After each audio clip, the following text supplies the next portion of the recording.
If you were ever in the top ensemble at a big, competitive high school band or a serious, high-profile college band, you've probably played Lucien Cailliet's arrangement of Elsa's Procession to the Cathedral from Wagner's opera Lohengrin at some point in your life.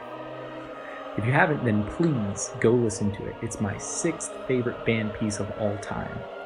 It's a beautiful, colorful depiction of a woman making her way to her own wedding altar and beloved fiancé at the height of the romance of this big, romantic opera. The piece starts small and personal, winding its way through different key areas till we get back to a recapitulation that builds and builds until we're greeted with a climactic, triumphant call from the trombones.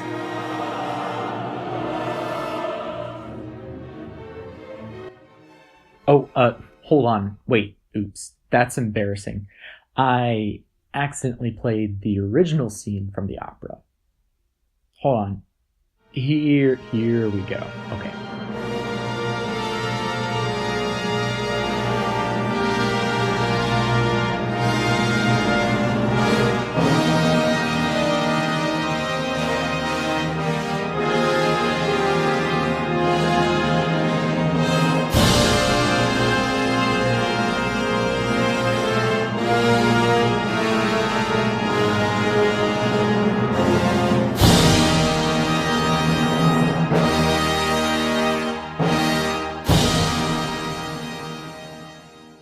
Lohengrin is an opera in 3 acts written by Richard Wagner in 1850, telling the story of the titular Grail Knight, Lohengrin, sent to protect the innocent faithful of the Duchy of Brabant, but mostly just Elsa, the beautiful Duchess, from the witchcraft and political machinations of nobles trying to seize the throne from her.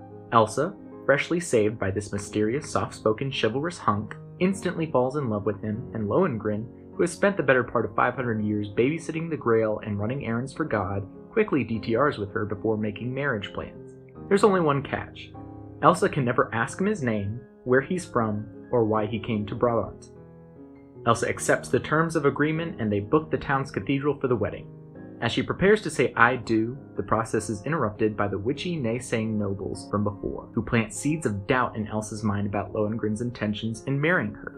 Elsa's curiosity eventually gets the better of her, and soon after the wedding, she caves and asks Lohengrin all 3 of the questions he told her never to ask him. Disappointed, Lohengrin explains himself to Elsa and the king, and that he has to leave to go back to the Grail because his identity is now known. Lohengrin ties up a few subplots to make sure the people of Brabant are still kept safe, and Elsa dies of love interest in an opera disease as she pines after her husband, who sails away on a dove-pulled boat. Curtains, bows. The portion of the opera that would become known as Elsa's Procession is the beginning of Scene 4, Act 2, as Elsa, proceeds to the cathedral. Yeah. Anyway, Elsa is about to marry Lohengrin, and that's why in the original music we get this startling, deceptive cadence where Ortrud, one of the usurpers trying to steal Elsa's title, interjects and kills the mood.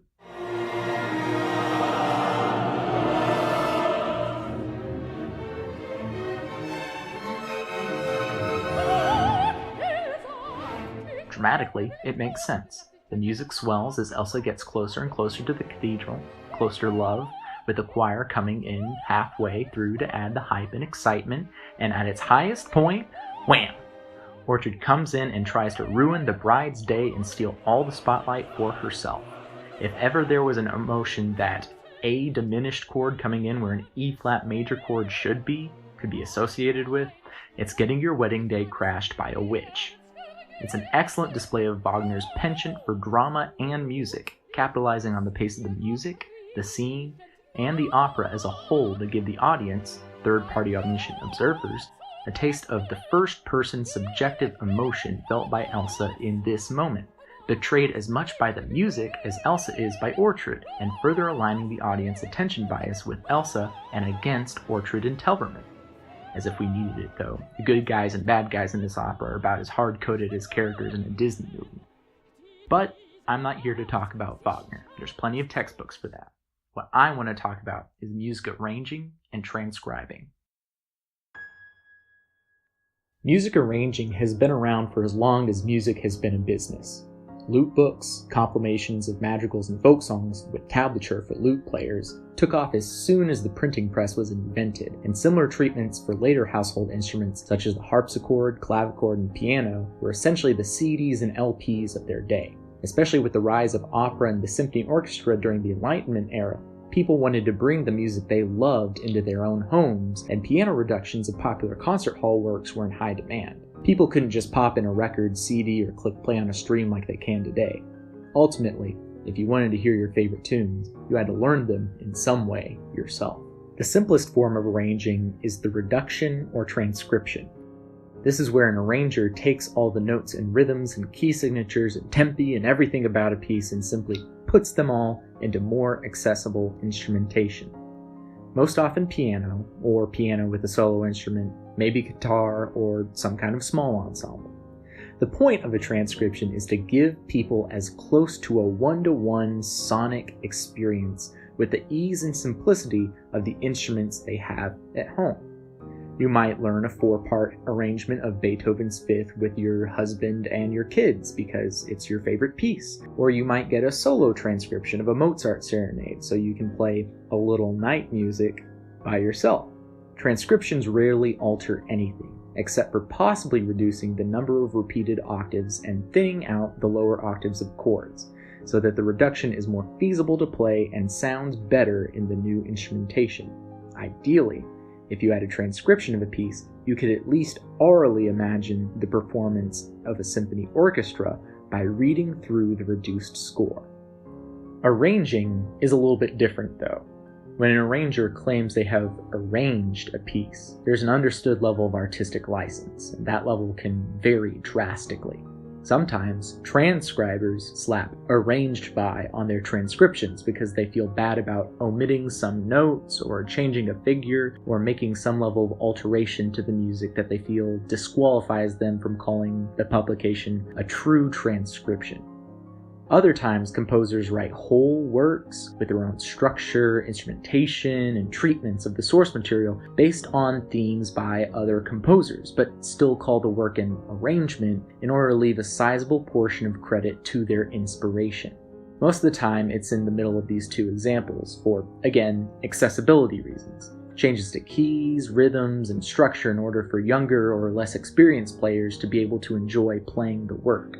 Where a reduction is transcriptive, an arrangement is often at least somewhat transformative. All this for me to come to the point I want to make. Still with me? Alright. Say, for the sake of argument, that you are a German musician in 1850. You're a big fan of Arthurian myth, a fan of romance, and a fan of this hotshot opera composer named Wagner. Imagine your delight whenever you see Lohengrin and find that all three of your favorite things are on stage together. You're humming a lot of the tunes when you come out of the opera hall, but one sticks in your head. That long processional from towards the end of Act 2. You want to arrange that portion so you could show your friends this awesome new music, but then you remember how that musical interlude ends, with that big, ugly intrusion by Ortrud. The work is part of a longer opera and as a dramatic moment, but you want to separate the music from the drama, something that the music was never designed for. And you have to wonder, how do you give Elsa's a satisfying resolution without fundamentally changing the experience? Okay, thought experiment over.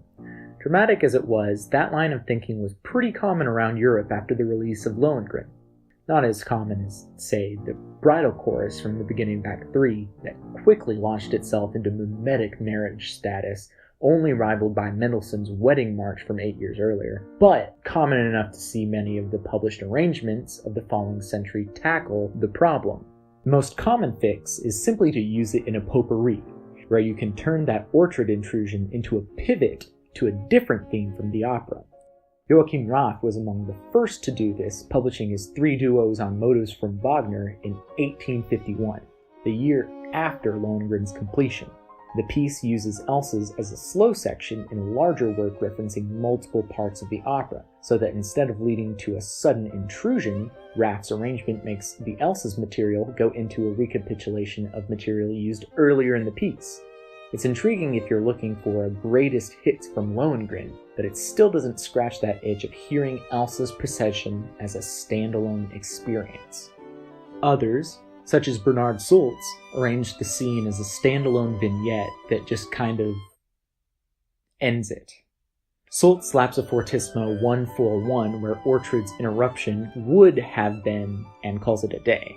Gustav Lazarus gets a little bit closer to something we'd appreciate, giving his chords a bit of interesting line direction before the final cadence, but it's still kind of unsatisfactory. From a theory standpoint, as a microcosm, they aren't, wrong. That's still a perfectly fine cadence to end your piece on. But it feels wrong. Why is that? Well, let's take a look at the structure of the processional. Possibly, one of the reasons people were drawn to this portion of the opera is its surprising simplicity in design. It's easily divisible into 8 phrases which are all practically 8 measures, give or take a few tails here and there, and a 4-measure codetta leading into the Ortrud intrusion. Each one of those larger phrases is divisible into an antecedent phrase and a consequent phrase, with the first ending on a half cadence setting up the consequent phrase, and the second ending on a half cadence setting up the next phrase. In the other direction, those 8-measure phrases can be paired up and grouped into 4 very distinct sections, each with an associated key area. You can look at the structure as A, B, C, A prime, and I could even see an argument being made for A, B, B prime, A prime. But the point is that we introduce an A section, explore some other material, and transition to a distant key area, make our way back to the original key area, and recapitulate the original material. It's a very balanced formula, and one with a lot of permutations, so it's familiar and popular without being tired, and looking at it this way, you could forgive Sulz and Lazarus for such blasé endings. It looks like it's perfectly balanced and just needs a little period at the end to wrap it all together. But if you take a listen, that second phrase of the A prime section does something weird. You see, to clarify, in the original music, Wagner is setting us up to feel like we're going to get a satisfying, complete ending. However, the intrusion doesn't just cut off the very ending of the resolution. It works as drama because it actively denies the audience the musical catharsis running parallel to Elsa's dramatic catharsis of marrying her husband.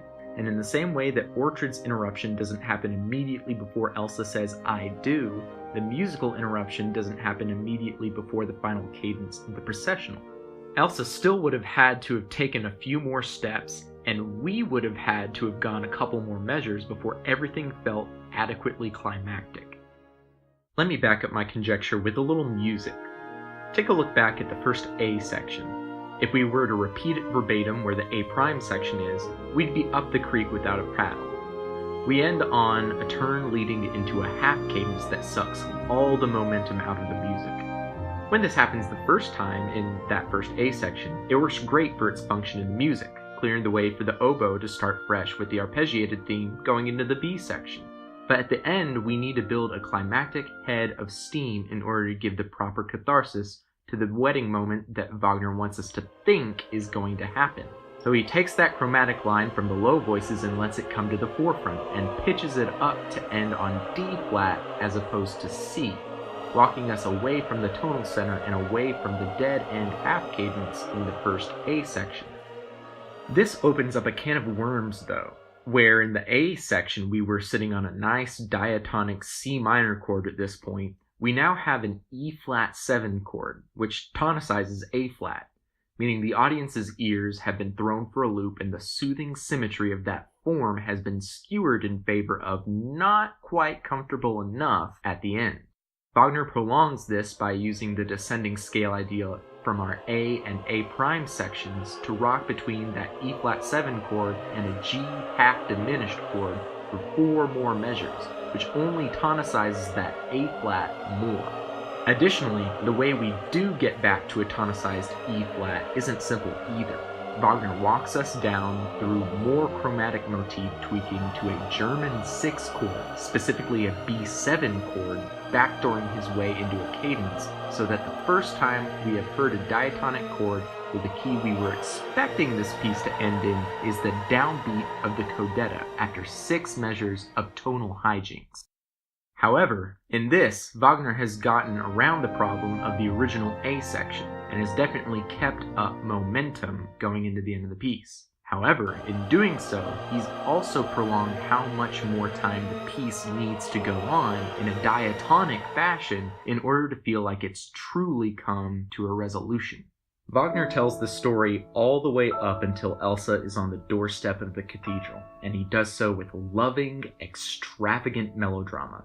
But that is where he stops. The opera must go on, after all, and that is the conundrum of arranging Elsa's as a standalone piece. If you want to do it, you can't just phone it in. You have to walk Elsa through the door and down the aisle yourself. And if you do it with any less bravado and heart than Wagner, then it will feel pathetic and unsatisfactory.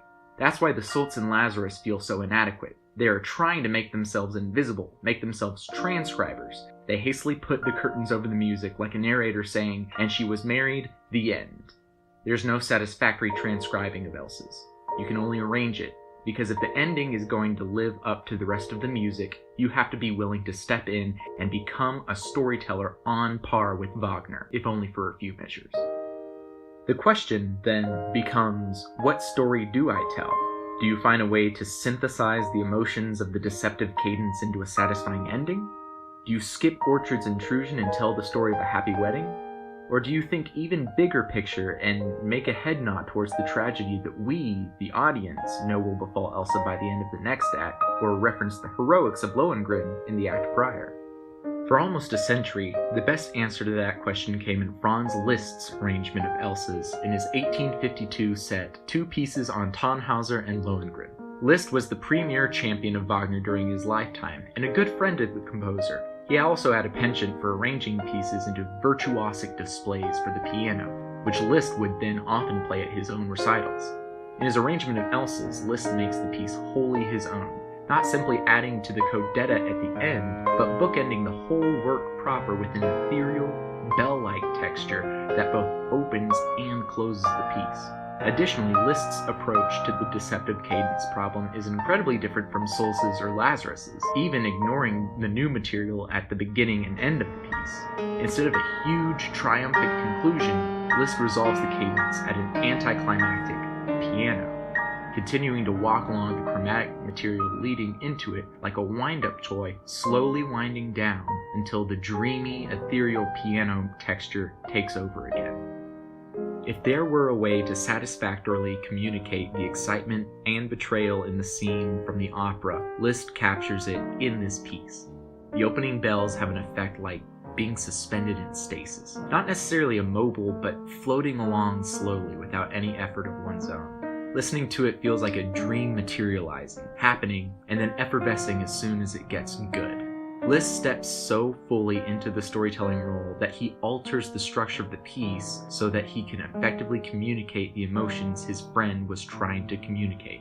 It's a moving piece that pushes the limit of the piano as an instrument, often having to settle for fairly empty middle register or a lack of resonance in the high register on account of attempting to reproduce every note in the orchestra. However, in 1938, another noteworthy arrangement of Elsa's was published, this time not by a world-famous pianist, but by a humble woodwind teacher and composer by the name of Lucien Cailliet. Cailliet was part of the burgeoning movement toward legitimizing the concert band, and many of his more well-known arrangements are of orchestral works rearranged for wind band, and his publication of Elsa's is one of them. Cailliet's arrangement is practically a transcription up until the ending, utilizing the depth of wind timbres in the concert band instrumentation to fold the choral parts sung in the original opera into the brass section without compromising the instrumentation of the main melody and harmony lines.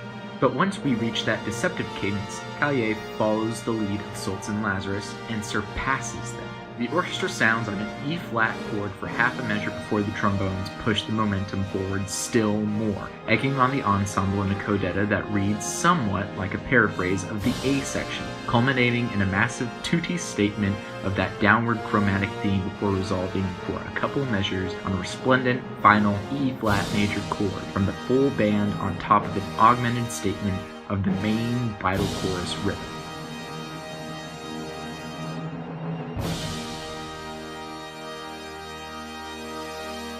For 7 measures, Lucien Cailliet became Wagner and did what no musician had done before him. He successfully gave Elsa's procession to the Cathedral a happy ending.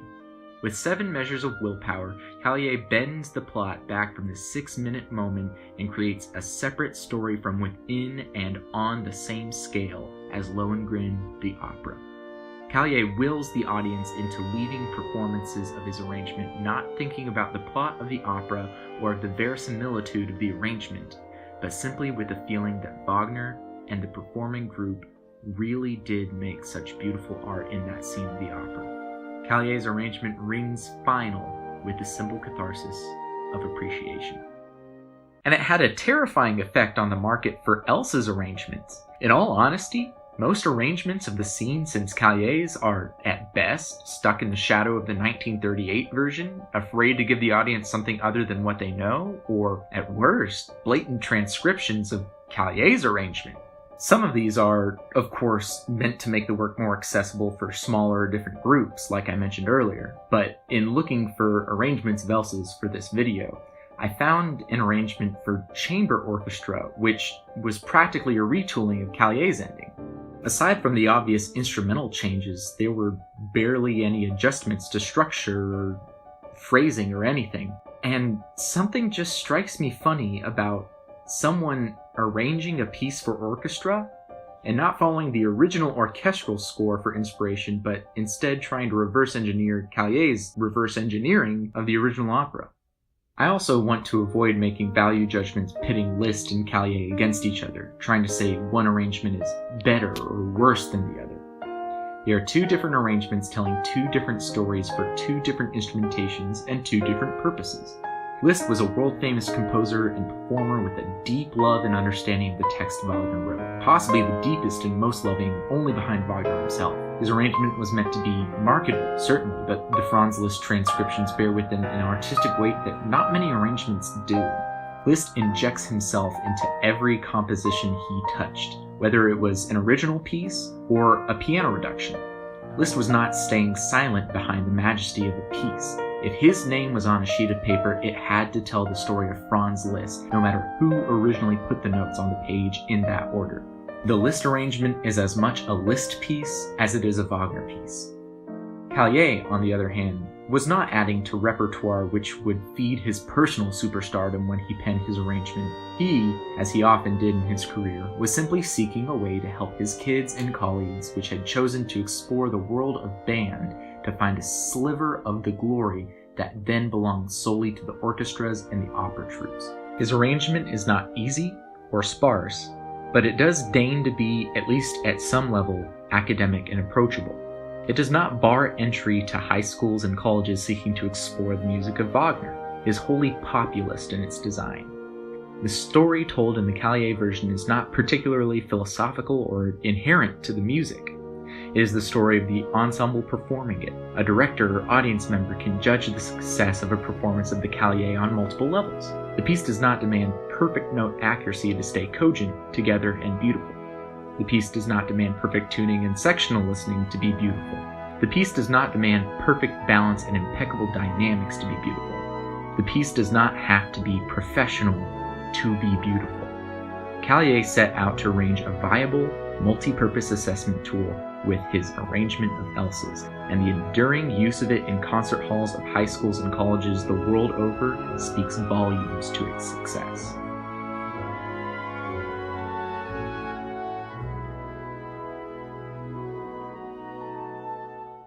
Additionally, it is worth mentioning that I found one recent example of Elsa's which takes up the mantle of solving the orchard problem by itself in a new, interesting way.